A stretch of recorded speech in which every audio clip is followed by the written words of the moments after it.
Can you reach around and see?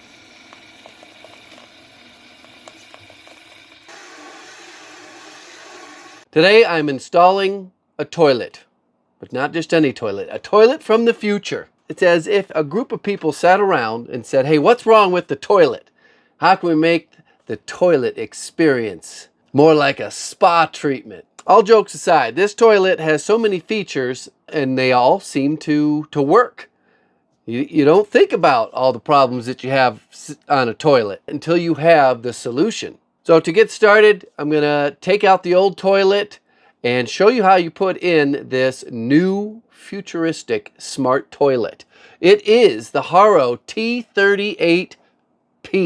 The old toilet took me about 3 minutes to take out. There was 2 nuts and 1 connection on the supply line.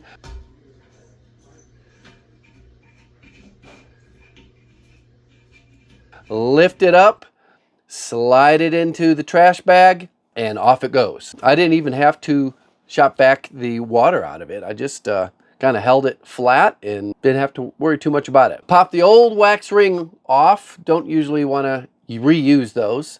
Just a little background about this Horow T38P. To start with, it is an ADA compliant seat height of 17.3 inches. It is powered by an electric water pump.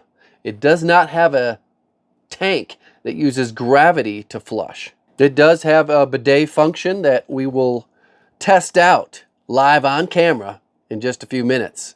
The toilet comes completely assembled. The only thing you have to do is install the wax ring and 2 brackets. Instructions were really easy, surprisingly easy. I did have to use their adapter because the shutoff that came with this house had the supply line integrated into it. So I had to cut off the old supply line and put on a new one. Here is a quick picture of the template to see if you got room.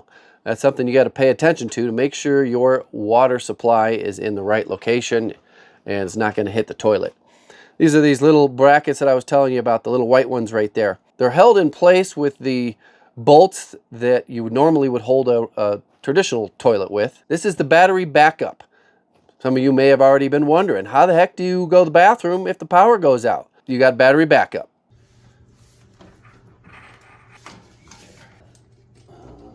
There's a new toilet wax ring. Just sticking it on. Had a little help put this into place because it is heavy. And you screw this to those plastic L brackets through the side. And there's a little cover over it. Really streamline. No place for build-up, if you know what I mean. So what I'm doing here is filling up the solution for their foam shield.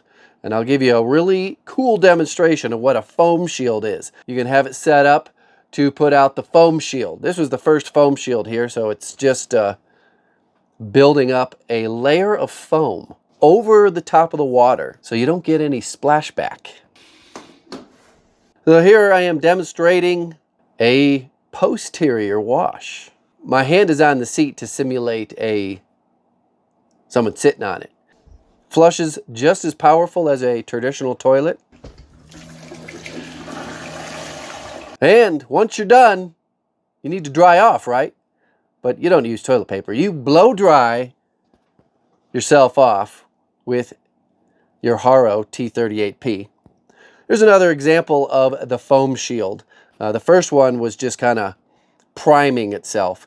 And it is a thick layer of foam. And it smells good. This is going to do more than just prevent splashback. It contains the smell as well. There's 2 ways to get this foam shield.